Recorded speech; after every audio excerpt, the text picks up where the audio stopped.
ወልድኪ ነፍሳተ ሶባራየኪ በእሳተ ኩነኔ ዘሃሙ ማርያም ትብሊ በንቲ አዎሙ። በይፋ ኢትዮጵያውያንን በሙሉ ይቅርታ መጠየቅ ያለባት ተቋም ናት ኦርቶዶክስ ማለት። ኢትዮጵያውያንን በሙሉ ያው እግዚአብሔር ምስክሬ ኢየሱስ የተሰቀለለት እስከማይመስል ድረስ ስሙ ሲጠራ የሚያቃዠውና ደም ስሩ የሚገታተረው የሚቆጣው መቋሚያ የምትመዘው አሮጊት ይሄ ተነግሮት ነው እኮ። አዎ ቤተክርስቲያን ይቅርታ መጠየቅ አለባት። ለምን እንደምጠይቅ ደግሞ እነግራችኋለሁ። ኦርቶዶክሳውያን እንዴት አላችሁ? እግዚአብሔር ይመስገን እኔ በጣም ደህና ነኝ። ወደ ሐሳቤ እገባለሁ። በነገራችን ላይ የኢትዮጵያ ኦርቶዶክስ ተዋሕዶ ቤተክርስቲያን ሰሞኑን ባደረገችው በገድለ መጥምቀ መለኮት ቅዱስ ዮሐንስ በማውገዝ ሂደት ላይ በቃ የኛ ውጤት ነው የኛ ስራ ነው እያሉ ፕሮቴስታንቶች በሙሉ በቃ ጮቤ እየረገጡ ነው ያሉት። አንድ ነገር ማመን ያለባችሁ ማለት ነው የእናንተ ስራ አይደለም። በመጀመሪያ ደረጃ ይሄ የሊቃውንቱ ስራ ነው። እንዲሁም ደግሞ የኢትዮጵያ ኦርቶዶክስ ቤተክርስቲያን የሊቃውንት ጉባኤ ያደረገው የምርምርና የጥናት ስራ እንጂ የትኛውም ፕሮቴስታንት አፉን ስለከፈተ የሚወገዝ መጽሐፍ የለም። እንደናንተ ሐሳባ መጽሐፍ ቅዱስን ብታስጥሩ ደስ ይላችኋል፣ እኛ ሰጠናችሁ ለማለት ማለት ነው። ከዛ በተረፈ ደግሞ ማለት ነው የትኛውም ገድል የትኛውም መጽሐፍ ቢወገዝ የኢትዮጵያ ኦርቶዶክስ ተዋሕዶ ቤተክርስቲያን ኢየሱስ ክርስቶስ ከረንትሊ አማላጅ ነው ብላ አታምንም። አለቀ። የሚያጣላን እኮ ይሄን የድርሳትና የገድላት ጉዳይ እኮ አይደለም። ድርሳናት ገድላትማ የሐዋርያት ሥራ እኮ አለልህ እኮ የሐዋርያትን ታሪክ የሚጠርቅልህ ገድለ ሐዋርያት እኮ ነው የሚባለው። እንደ እስጢፋኖስ እንዴት እንደተገረ ያሳያል። እነ ጳውሎስ ወንጌል ለማዳረስ ያደረጉትን ስቃይ፣ የታሰሩትን እስር፣ ከዛ አምላክ እንዴት እንዳስፈታቸው ከዚህ የተለየ ነገር እኮ ገድላት ላይ የለም። እንዳልኩትኝ እዛ ውስጥ እንኳን የገባ ስርዋጽ ካለ ያስገቡት አንዳንድ ተሐድሶና ፕሮቴስታንት ከጀርባ በመሆን በግለሰቦች የታተመ ነው እንጂ ትንሣኤ ዘጉባኤ ያሳተመው መጽሐፍ አይደለም። ያም እንኳን ቢሆን ከጀርባ የሆነ ሰው አለበት። ቤተክርስቲያኗን ለማስጠላት ለማስነቀፍና ሌላ ስም ለመስጠት ማለት ነው። ከዛ ውጭ እናንተ ስለተፈራፈራችሁ የሚመጣ ታሪክ በጭራሽ የለም። ይቅርታ መጠየቅ አለባት ላልከው ደግሞ አዎ ይቅርታ መጠየቅ አለባት። የኢትዮጵያ ኦርቶዶክስ ተዋሕዶ ቤተክርስቲያን ትልቅ ጥፋት አጥፍታለች። ጥፋቷ ደግሞ እንደሆነ ታውቃላችሁ። እንደናንተ አይነት ሆዳሞች፣ ከርሳሞች፣ ሆድ አምላክ የሆናችሁ ስግብግቦች በስሯ አቅፋ ስለነበረች፣ እነዚህ የስጦታውን አይነት ካዲዎች በስሯ አቅፋ ስለነበረች፣ ሌሎቹንም አይነት መርጌታዎች፣ ሌሎቹንም አይነት ጠንቋዮች፣ አስማተኞች፣ ደጋሚዎች በስሯ አቅፋ ስለነበረች ለሱ ይቅርታ መጠየቅ አለባት። አዎ ይሄን ይቅርታ የሚያስጠይቃት እንጂ ሌላ ምንም አይነት በደል የለባትም። ወንጌል ከመስበክ ውጪ 2000 ዘመናትን ትውልድን ከማቃናት ውጪ ሀገረ ግንባታ ከመገንባት ውጪ ፊደል ከመቅረጽ ውጪ እንዲሁም ደግሞ ቀን አቆጣጠር ከማሳየት ውጪ ዘመን አቆጣጠር ከማድረግ ውጪ ያጠፋችሁ ጥፋት የለም። የኢትዮጵያ ኦርቶዶክስ ቤተክርስቲያን ይቅርታ መጠየቅ ካለባት አንተና መሰሎችን በስሯ ይዛ ስለነበረ ስታበላችሁ ታጣችሁ ስለነበረች በእንተ ስማ ለማርያም ስለመብርሃን ክብርት ብሎ ለምኖ እኮ በልቶ አድሮ እኮ ነው ዛሬ እዚህ ከተማ መጥቶ አንድ ቤተክርስቲያን ለመቀጠር ሲሄድ እዛ ውስጥ ያሉ ተሐድሶች ደግሞ ከውስጥ ሆነው ብር ይጠይቁታል። ከዚያም በኋላ ይወጣና ቤተክርስቲያን ይሳደባል፣ ይራገማል። ለምን? ለሆዱ ሲል። እዛ ግን ሆዱን ሲሞላ የነበረው ግን በድንግል ማርያም ስም ነበረ፣ በቤተክርስቲያን ስም ነበር ለዚህ ቀን የበቃው ማለት ነው። ብር ተጠየቁኝ ሌላም ተልካሻ ምክንያት በማፍጠር ግን አሁን ላይ ቤተክርስቲያን ያዋርዳል። ያዋርድ በስሎት ወራዶች የተዋረዶች ግን እናንተ ናችሁ። ቤተክርስቲያን ለዘለዓለም አትዋረድም።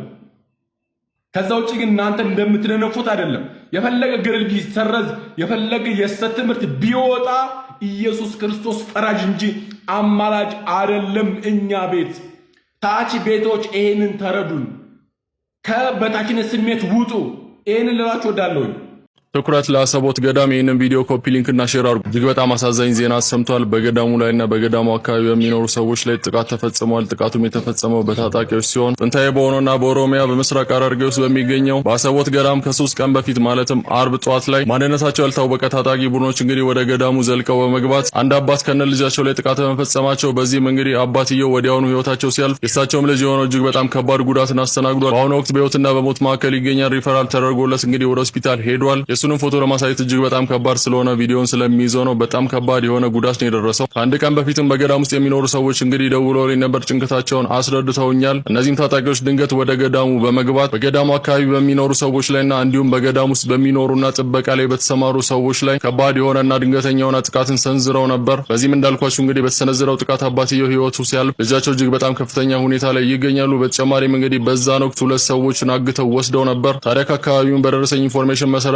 እነዚህ አጋቾቹ ማለት ነው ደውለው እየተደራደሩ ይገኛሉ። በአሁኑ ወቅት ወደ 1 ሚሊዮን የሚጠጋ ብር እንዲያስገቡና ያለበለዚያ ህይወታቸውን እንደሚነጥቋቸው እየተናገሩ ይገኛሉ። በዚህ ምክንያት በገዳም ውስጥ የሚኖሩ እናትና አባቶች በተጨማሪም በዛው አካባቢ የሚኖሩ ሰዎች እጅግ በጣም ከባድ ሁኔታ ውስጥ ገብተዋል። በአሁኑ ሰዓት መወቁልን የድረሱልን ጥሪ እያሰሙ ይገኛሉ። ደረሰኝም ኢንፎርሜሽን ከሆነ ይህን ጥቃት ተከትሎ በአካባቢው የሚገኙ የልዩ ኃይሎች እንግዲህ ወደ ገዳሙ ገብተዋል። ነገር ግን ለጥበቃው የገባው ኃይል በቂ አይደለም፣ ተጨማሪ ኃይል ያስፈልገናል ብለው እየተናገሩ ይገኛሉ።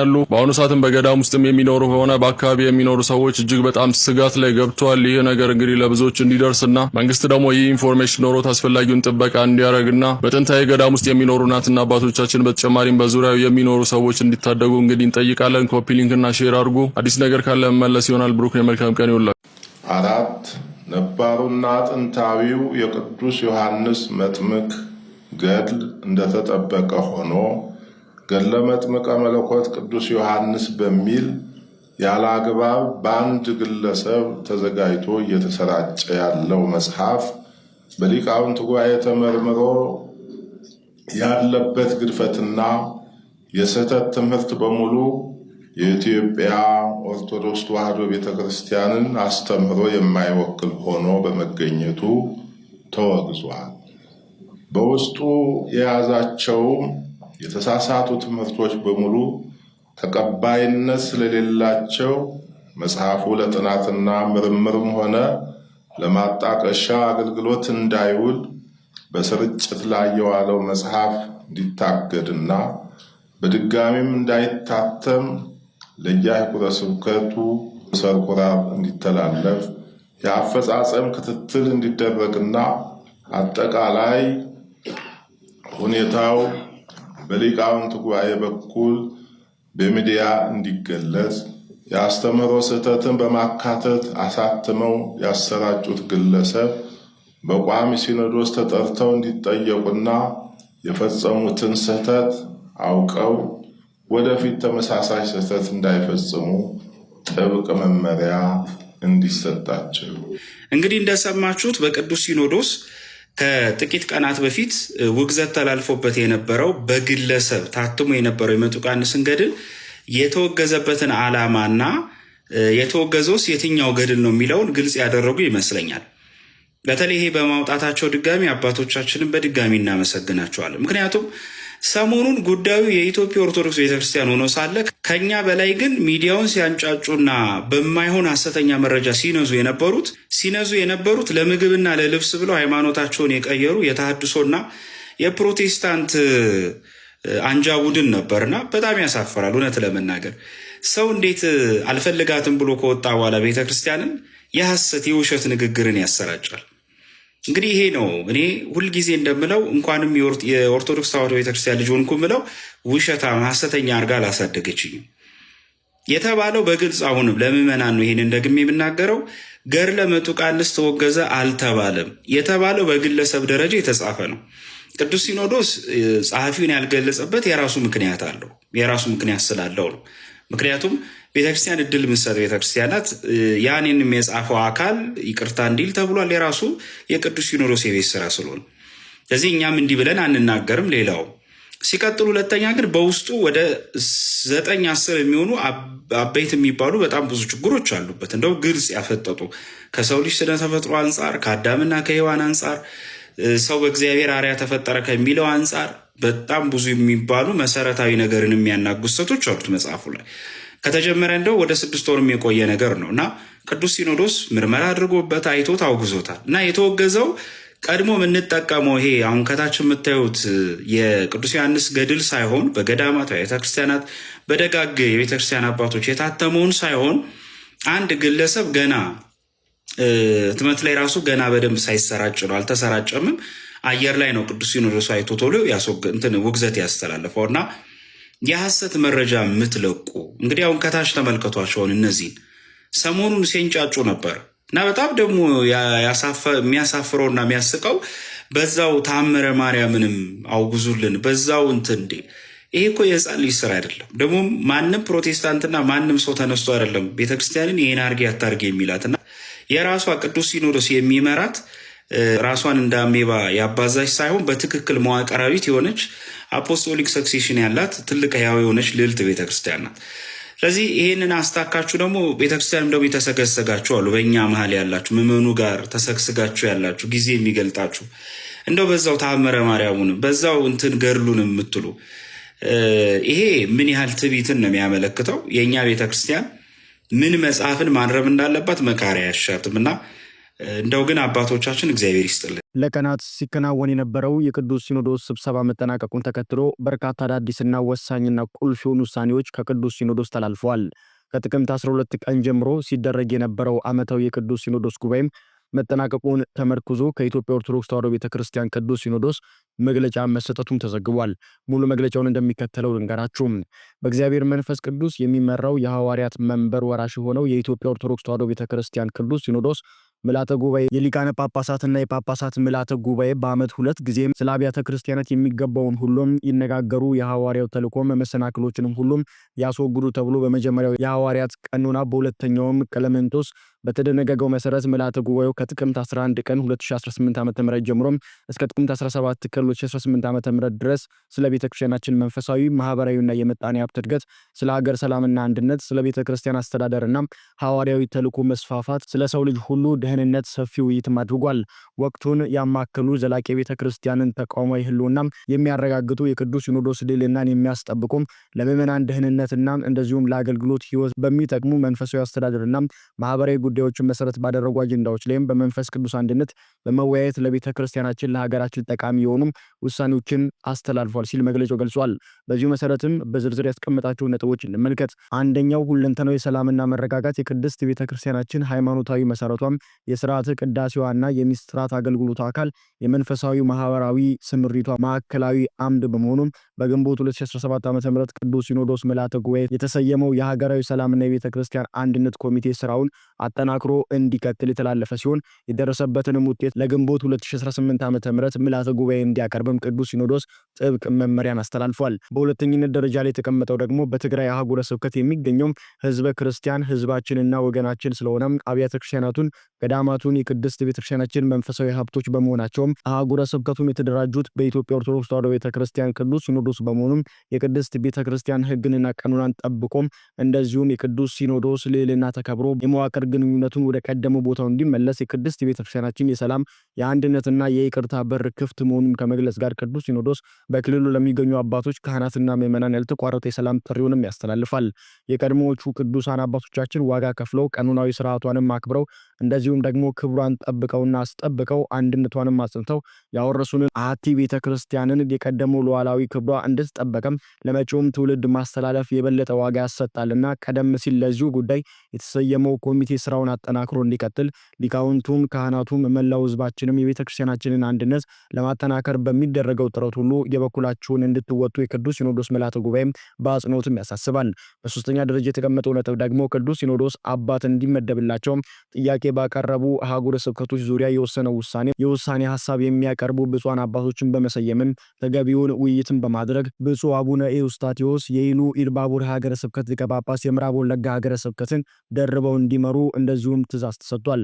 ብፁዕ አቡነ ቶማስ የአዊና መተከል አህጉረ ስብከት ሊቀ ጳጳስ የምስራቅ ጎጃምን ሀገረ ስብከት ደርበው እንዲመሩ እንደዚሁም ደግሞ ብፁዕ አቡነ ኤርሚያስ የሰሜን ወሎ ሀገረ ስብከት የደቡብ ወሎና የከሚሴ ሀገረ ስብከትን ደርበው እንዲመሩ ብፁዕ አቡነ ኒቆዲሞስ የምስራቅ ሐረርጌ ሀገረ ስብከት ሊቀ ጳጳስ የምስራቅ ወለጋና ሆሮ ጉድሩ ወለጋ ሀገረ ስብከትን ደርበው እንዲመሩ በተጨማሪም የሸካ ዞን ሀገረ ስብከት ጽሕፈት ቤት ተብሎ ራሱን ችሎ በሀገረ ስብከት ደረጃም እንዲቋቋም ብፁዕ አቡነ ሕዝቅኤል ሀገረ ስብከቱን እንዲያስተዳድሩ እንዲያስተዳድሩና እንዲመሩ ቅዱስ ሲኖዶስ ውሳኔ ማስተላልፏል። ነባሩና ጥንታዊ የቅዱስ ዮሐንስ መጥምቅ ገድል እንደተጠበቀው ሆኖ ሳለም ገድለ መጥምቀ መለኮት ቅዱስ ዮሐንስ በሚል ያላግባብ በአንድ ግለሰብ ተደራጅቶ እየተሰራጨ ያለው መጽሐፍም በሊቃውንት ጉባኤ ተመርምሮ ያለበት ግድፈትና የስተት ትምህርት በሙሉ የኢትዮጵያ ኦርቶዶክስ ተዋሕዶ ቤተክርስቲያንን አስተምሮ የማይወክል ሆኖ በመገኘቱ እንደተወገዘ ተገልጿል።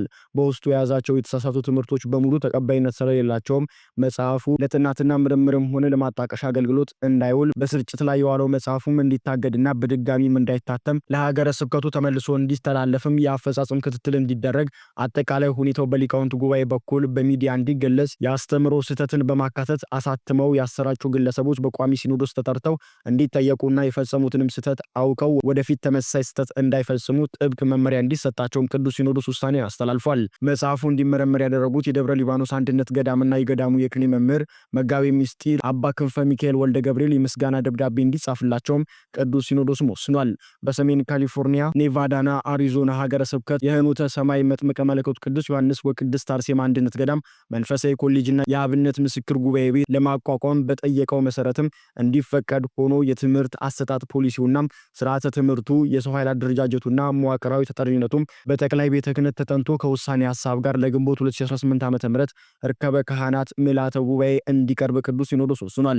በምዕራብና በመካከለኛው ካናዳ የሚገኙ ሁለቱ ሀገረ ስብከት ከአሁን በፊት በ2017 ዓ.ም በተሰጠው ውሳኔ መሰረት ያለ ጣልቃ ገብነት በየራሳቸው እንዲተዳደሩና የኤድመንተንና አካባቢው ሀገረ ስብከት የመካከለኛው ካናዳ ኤድመንተንና አካባቢው ሀገረ ስብከት በሚል ስያሜ እንዲስተካከል ምልዓተ ጉባኤው ወስኗል። በመጨረሻም በሰሜን ሸዋ ሀገረ ስብከት በምንጃር ሸንኮራ ወረዳም በአረርቲ ደብረገነት ቅድስት ማርያም ቤተክርስቲያን በዓል ለማክበር ሄደው አዲሱን ህንጻ ቤተክርስቲያን በመጎብኘት ላይ እያሉ አደጋ በደረሰባቸው ምዕመናን የቅዱስ ሲኖዶስ ምልዓተ ጉባኤ የተሰማውን ጥልቅ ሐዘን እየገለጸም እግዚአብሔር አምላካችን ላረፉት ወገኖቻችን ዕረፍተ ነፍስ እንዲሰጥልን ከመጸለይ ጋር አካላዊ ጉዳት የደረሰባቸውን ወገኖችም ለማሳከምና የተጎጂ ቤተሰቦችንም ለመርዳት የገንዘብ ድጋፍ እንዲደረግ ቅዱስ ሲኖዶስ ወስኗል። ለወደፊቱም በቅድስት ቤተክርስቲያናችን ዙሪያ በሚገነቡ ህንጻ ግንባታዎች አደጋ ከመድረሱ በፊት ከፍተኛ ጥንቃቄ እንዲደረግ ቅዱስ ሲኖዶስ በአጽንኦትም ያሳስባል።